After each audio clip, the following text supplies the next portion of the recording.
കേരളത്തിൽ ഇന്ന് വലിയ കൊട്ടിഘോഷങ്ങളോടുകൂടി തിരുവനന്തപുരം സ്മാർട്ട് സിറ്റിയുടെ ഉദ്ഘാടന കർമ്മം നടക്കുകയാണ്.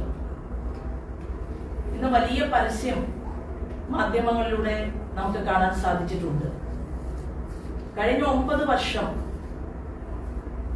രാജ്യം ഭരിക്കുന്ന കേന്ദ്ര ഗവൺമെന്റിന്റെ കൈകളിൽ നിന്ന് കോടിക്കണക്കിന് രൂപ വിവിധങ്ങളായിട്ടുള്ള സംസ്ഥാനങ്ങൾ ഏറ്റുവാങ്ങുകയും അതിൽ ഒരു കുറവുമില്ലാതെ തന്നെ കൊടുക്കാത്ത പ്രൊജക്ടിന് പോലും കോടികൾ കേരളത്തിലേക്ക് കേന്ദ്ര ഗവൺമെന്റ് കൊടുക്കുകയും ചെയ്യുന്ന സാഹചര്യം പല ഘട്ടങ്ങളിലും നമ്മൾ ചർച്ച ചെയ്തിട്ടുണ്ട്.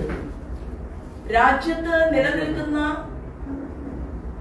വിലക്കയറ്റത്തിന്റെ നിരക്ക് എന്ന് പറയുന്നത് 3.16%. എന്നാൽ കേരളത്തിൽ 5.94% രൂക്ഷമായിട്ടുള്ള വിലക്കയറ്റത്തിൽ മനുഷ്യർ പൊറുതിമുട്ടുകയാണ്. 2ാം സ്ഥാനം വിലക്കയറ്റത്തിന്റെ കാര്യത്തിൽ രാജ്യത്തുള്ളത് കോൺഗ്രസ് ഭരിക്കുന്ന കർണാടകയ്ക്കാണ്. അത് 4.26%-ത്തിലാണ് കർണാടക എത്തി നിൽക്കുന്നത്. ഇപ്പൊ നമുക്ക് കാണാൻ സാധിക്കുന്നത് രാജ്യം നൽകുന്ന പദ്ധതികൾ, ആ പദ്ധതികൾ നമ്മുടെ സംസ്ഥാനത്ത് ഇംപ്ലിമെന്റ് ചെയ്യുമ്പോൾ പദ്ധതികളുടെ പേര് മാറ്റുകയും വലിയ രീതിയിൽ നമ്മുടെ തന്നെ നികുതി പണം എടുത്തുകൊണ്ട് പരസ്യം കൊടുക്കുകയും, പരസ്യം കൊടുക്കുന്നതിൽ നമുക്ക് വിരോധമില്ല. പക്ഷേ ആ കൊടുക്കുന്ന പരസ്യത്തിനകത്ത് കേന്ദ്രത്തിന്റെ എത്ര കോടി രൂപയുടെ സഹായമുണ്ട് എന്ന് ഒരു പരസ്യത്തിലും പറയാതെ മൂടി വെച്ചുകൊണ്ട് മുന്നോട്ട് പോകുന്ന കേരള ഗവൺമെന്റിന്റെ ഈ നയം എന്ന് പറയുന്നത് ജനങ്ങൾക്കിടയിൽ കേന്ദ്ര ഗവൺമെന്റിന്റെ പദ്ധതികളുടെ പേരുമാറ്റൽ പ്രക്രിയയുടെ ഏറ്റവും അവസാനത്തെ ഒരു ഉദാഹരണമായിട്ട് ഈ വിഷയത്തെ ചൂണ്ടിക്കാണിക്കുകയാണ്. നമ്മളെ സംബന്ധിച്ച് നമ്മുടെ കുട്ടികൾ ഏറ്റവും കൂടുതൽ തൊഴിലില്ലായ്മ നേരിടുന്ന ആളുകളുടെ കൂട്ടത്തിൽ അവരെ പരിഗണിക്കപ്പെടുകയാണ്. അടുത്തിടെ പുറത്തു വന്നിട്ടുള്ള ഒരു കണക്ക് പ്രകാരം രാജ്യത്ത് നമ്മുടെ സംസ്ഥാനം ഏറ്റവും രൂക്ഷമായിട്ടുള്ള തൊഴിലില്ലായ്മയിലൂടെ മുന്നോട്ട് പോകുന്നു. 29% കേരളത്തിലെ തൊഴിലില്ലാത്ത ചെറുപ്പക്കാരുടെയും ചെറുപ്പക്കാരികളുടെയും കണക്ക് എന്നുള്ളതാണ്. ഇത് വളരെയധികം നമ്മളെ വേദനിപ്പിക്കുന്നതും ചിന്തിപ്പിക്കുന്നതുമാണ്. കാരണം ആയിരക്കണക്കിന് 10,000-കണക്കിന് വരുന്ന വളരെയധികം കഷ്ടപ്പെട്ട് പഠിച്ച് സർട്ടിഫിക്കറ്റുകൾ കയ്യിലുള്ളവർ ഈ കേരളം വിട്ടുകൊണ്ട് പല വിദേശ രാജ്യങ്ങളെയും ആശ്രയിക്കുന്നു. വിവിധങ്ങളായിട്ടുള്ള സംസ്ഥാനങ്ങളിലേക്ക് അവർ കുടിയേറ്റം നടത്തുന്നു. കഴിവും പ്രാപ്തിയുമുള്ള ബിസിനസ്സുകാർ തൊട്ടടുത്ത സംസ്ഥാനങ്ങളിൽ പോയി അവർ അവരുടെ ബിസിനസ് വർദ്ധിപ്പിക്കുന്നു. നമുക്ക് ഒരു ഇൻവെസ്റ്റ്മെന്റും ഈ കേരളത്തിലേക്ക് വരാൻ സാധിക്കാത്ത സാഹചര്യത്തിലൂടെ കേരളം മുന്നോട്ട് പോവുകയാണ്. തീർച്ചയായിട്ടും ഇത് ഈ സമൂഹത്തോടുള്ള കേരള സർക്കാരിന്റെ വെല്ലുവിളിയാണ് എന്നുള്ള കാര്യത്തിൽ ഒരു തർക്കവുമില്ല. കഴിഞ്ഞ ദിവസം ലീഗിന്റെ ഒരു നേതാവ് ശ്രീമാൻ കുഞ്ഞാലിക്കുട്ടി പോലും പറഞ്ഞു, ഇന്ന് സംസ്ഥാന ഗവൺമെന്റ് കൊട്ടിഘോഷിക്കുന്ന പല പദ്ധതികളുടെയും കണക്കുകൾ പരിശോധിച്ചാൽ അതിന്റെ യഥാർത്ഥ ഉടമസ്ഥാവകാശം കേന്ദ്ര ഗവൺമെന്റിനാണ് എന്ന് പറയാതെ പറയുന്ന ശ്രീമാൻ കുഞ്ഞാലിക്കുട്ടിയെ പോലെയുള്ള നേതാക്കന്മാരെ ഈ കേരളത്തിൽ നമുക്ക് കാണാൻ സാധിക്കുകയാണ്. സംസ്ഥാന സർക്കാർ ഏറ്റവും കൂടുതൽ ക്രെഡിറ്റ് ഏറ്റെടുത്തിട്ടുള്ളത് റേഷൻ വിതരണത്തിലാണ്. ആ റേഷൻ വിതരണം എന്നുള്ളത് കേന്ദ്ര ഗവൺമെന്റിന്റെ നിർബന്ധമായിരുന്നു. കൊറോണ കാലഘട്ടത്തിൽ പോലും ഒരാൾ പോലും വിശപ്പ് അനുഭവിക്കാതെ മുന്നോട്ട് പോകണമെന്നുള്ള കേന്ദ്രത്തിന്റെ ഗവൺമെന്റിന്റെ ജാഗ്രത അത് കേരള ഗവൺമെന്റിലും റിഫ്ലക്ട് ചെയ്യപ്പെട്ടു എന്നുള്ളത് നമുക്ക് എല്ലാവർക്കും വായിക്കാവുന്നതാണ്. അത് നിലനിൽക്കുന്ന ഒരു യാഥാർത്ഥ്യമായിട്ട് നമ്മുടെ മുന്നിലുണ്ട്. ഇന്ന് തിരുവനന്തപുരത്തെ സ്മാർട്ട് സിറ്റിയുടെ ഉദ്ഘാടനം നടക്കുമ്പോൾ ആ സ്മാർട്ട് സിറ്റിയുടെ പരസ്യം വിപുലമായ രീതിയിൽ നടത്തപ്പെട്ടപ്പോൾ, ഓരോരുത്തരും വായിക്കപ്പെട്ടപ്പോൾ 760 കോടി രൂപ കേന്ദ്ര ഗവൺമെന്റാണ് സ്മാർട്ട് സിറ്റിക്ക് വേണ്ടിയിട്ട് വിനിയോഗിച്ചിട്ടുള്ളത്.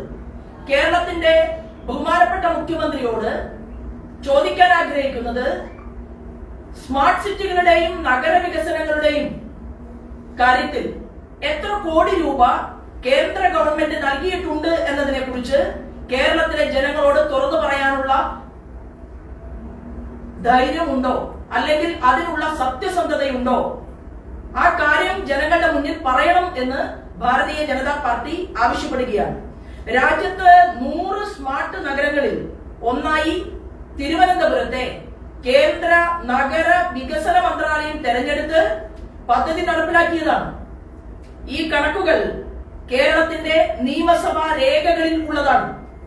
നിയമസഭാ രേഖകളിൽ കൃത്യമായിട്ടുള്ള പദ്ധതി ഉണ്ടായിട്ടും ആ പദ്ധതിക്ക് കേന്ദ്ര ഗവൺമെന്റിന്റെ 760 കോടി രൂപ കേന്ദ്ര നഗര വികസന മന്ത്രാലയം നൽകിയിട്ടും എന്റെയും നിങ്ങളുടെയും പണം ഉപയോഗിച്ച് കൊടുത്ത പരസ്യങ്ങളിൽ കേന്ദ്ര ഗവൺമെന്റിനെ കുറിച്ചുള്ള ഒരു ധ്വനിയുമില്ലാതെ പദ്ധതി സ്വന്തം പേരിലേക്ക് ആക്കി തീർത്തുകൊണ്ടുള്ള വളരെ വലിയ കാപട്യമാണ് കേരളത്തിന്റെ ഗവൺമെന്റ് നടപ്പിലാക്കിയിട്ടുള്ളത്.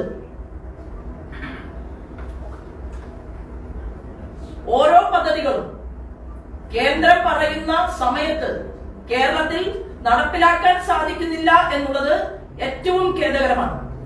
ഇപ്പൊ കഴിഞ്ഞ ദിവസം പല സംസ്ഥാനങ്ങളിലെയും മുഖ്യമന്ത്രിമാരുടെ യോഗം ചേർന്നപ്പോൾ അതിൽ പ്രധാനമായിട്ട് ഉന്നയിക്കപ്പെട്ട ഒരു വസ്തുത എന്ന് പറയുന്നത് വൃദ്ധരായിട്ടുള്ള ആളുകളെ, വൃദ്ധരായിട്ടുള്ള അമ്മമാരെ, അച്ഛന്മാരെ, അവരുടെ ആരോഗ്യം നഷ്ടപ്പെടുമ്പോൾ ഒരു കുടുംബത്തിനകത്ത് ഉണ്ടാകുന്നത് വളരെ വലിയ വേദനയാണ്.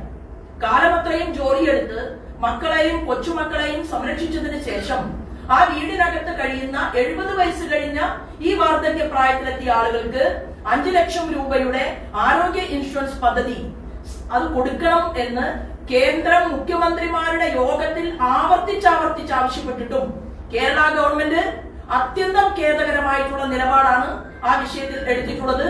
പല ആശുപത്രികളിലും ഈ വയസ്സായിട്ടുള്ള ആളുകൾ പോകുന്ന സമയത്ത് അവർക്ക് ഈ കാർഡ് കയ്യിൽ കരുതാൻ പറ്റാത്ത ഒരു സാഹചര്യം കേരളത്തിന്റെ മണ്ണിലുണ്ട്. അത് കേരളത്തിന്റെ മുഴുവൻ MLA-മാർക്കും കേരള നിയമസഭയ്ക്കകത്ത് നിങ്ങൾക്കും വാർദ്ധക്യമുള്ള ബന്ധുക്കളുണ്ട്. നിങ്ങൾ പക്ഷേ തോർത്തുമുണ്ടിന് ഒന്ന് ഒഴിച്ചിലിന് വേണ്ടിയിട്ട് പോകുമ്പോ, സുഖചികിത്സയ്ക്ക് വേണ്ടിയിട്ട് പോകുമ്പോ തോർത്തുമുണ്ടിന് 1000 രൂപ എഴുതിയെടുക്കാൻ സാധിക്കും. നിങ്ങൾക്ക് എല്ലാ കാര്യങ്ങൾക്കും അസുഖമില്ലാത്ത MLA-മാർക്കും അസുഖമുള്ള MLA-ക്കും ഒക്കെ നിങ്ങൾ കൃത്യമായി കണക്ക് പറഞ്ഞ് പൈസ എഴുതിയെടുക്കുന്നുണ്ട്. എന്നാൽ കേന്ദ്രം കൊണ്ടുവന്ന ആയുഷ്മാൻ ഭാരത് പദ്ധതി അത് പാവപ്പെട്ടവരിലേക്ക് എത്തിക്കാൻ ആവശ്യമായിട്ടുള്ള ചടുലമായ നീക്കങ്ങൾക്ക് കേരള നിയമസഭയിൽ ഒരു ചർച്ച പോലും നടക്കുന്നില്ല എന്നുള്ളത് അത്യന്തം ഖേദകരമാണ് എന്നുകൂടി ഭാരതീയ ജനതാ പാർട്ടി അഭിപ്രായപ്പെടുന്നു. തീർച്ചയായിട്ടും ആയുഷ്മാൻ ഭാരത് പദ്ധതി എത്രയും വേഗം നമ്മുടെ വയസ്സായ ആളുകളിലേക്ക് എത്തിക്കാൻ ആവശ്യമായിട്ടുള്ള ചർച്ചകൾ ഉണ്ടാകണം, നടപടികൾ ഉണ്ടാകണമെന്ന് ഭാരതീയ ജനതാ പാർട്ടി ആവശ്യപ്പെടുകയാണ്.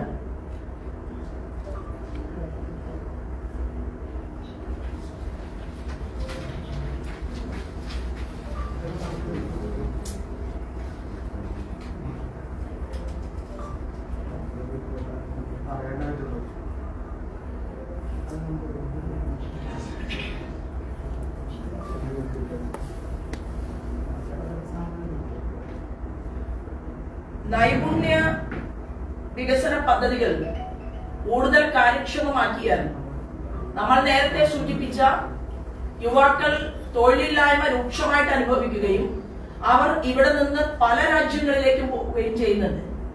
ഈ അടുത്ത കാലത്ത് നിങ്ങളുടെ എല്ലാവരുടെയും ശ്രദ്ധയിൽപ്പെട്ട പുതുക്കാടിലെ ഒരു സഹോദരന്റെ മരണം, ഒരു സുരക്ഷിതമല്ലാത്ത രാജ്യത്ത് പോയി പട്ടാളത്തിൽ ചേർന്നു എന്നാണ് ആ വീട്ടുകാർക്ക് കിട്ടിയിട്ടുള്ള അവസാനം കിട്ടിയ വിവരം എന്നുള്ളതും മാധ്യമ സുഹൃത്തുക്കൾ ഉൾപ്പെടെ ആ ഭൗതിക ശരീരം വരുന്ന സമയത്ത്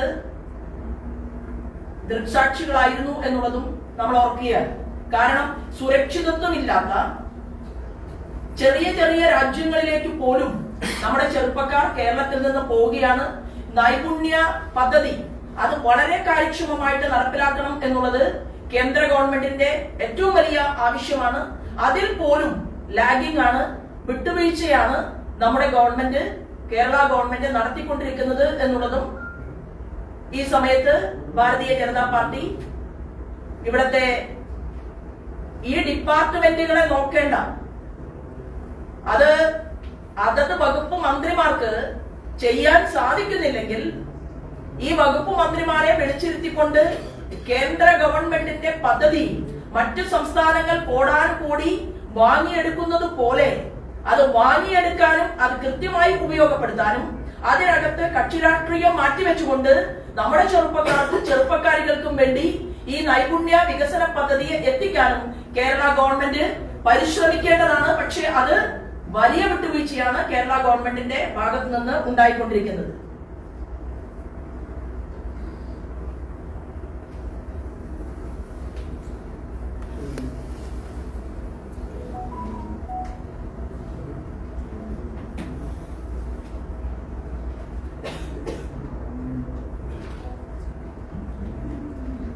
കേരളത്തിൽ 63.3% ITI ഡിപ്ലോമയുള്ള ആളുകളുണ്ട്. ആ ആളുകളെ എഞ്ചിനീയറിംഗ് യോഗ്യതയുള്ളവർ ഏറെയുണ്ട്. നമുക്കറിയാൻ സാധിക്കുന്നത് ഇവർ മാത്രമല്ല, മെഡിക്കൽ ബിരുദധാരികൾ പോലും നമ്മുടെ നാട്ടിൽ നിൽക്കാതെ അറിവും പ്രാപ്തിയും കഴിവുമുള്ള ആളുകൾ ഓരോ വർഷവും നമ്മുടെ കേരളത്തിൽ നിന്ന് ഒഴിഞ്ഞു പോവുകയാണ്. കേരളം ഒരുപക്ഷെ വരാൻ പോകുന്ന നാളുകളിൽ ഈ സ്ഥിതിയാണ് തുടരുന്നതെങ്കിൽ ഇൻവെസ്റ്റ്മെന്റിന് മീറ്റിംഗുകൾ വിളിച്ചു കൂട്ടുന്നുണ്ട്, വലിയ രീതിയിലുള്ള മാമാങ്കങ്ങൾ നടക്കുന്നുണ്ട്, കോടിക്കണക്കിന് രൂപ ഇൻവെസ്റ്റ് ചെയ്യാൻ തയ്യാറാണ് എന്ന് പറഞ്ഞ് ആളുകൾ പരിപാടികളിൽ, കേരള ഗവൺമെന്റിന്റെ പരിപാടികളിൽ പങ്കെടുക്കുന്നുണ്ട്. തത്വത്തിൽ ഒരു ജില്ലയിലും വലിയ വികസന പദ്ധതികൾക്ക് ആവശ്യമായിട്ടുള്ള ഒരു തറക്കല്ലിടലോ അല്ലെങ്കിൽ ബിൽഡിംഗ് കൺസ്ട്രക്ഷനോ അതിനുശേഷം ആളുകൾക്ക് തൊഴിൽ കൊടുക്കലോ ഒന്നും കേരളത്തിൽ കാണാൻ സാധിക്കുന്നില്ല എന്നുള്ളത് അത്യന്തം ഖേദകരമാണ്.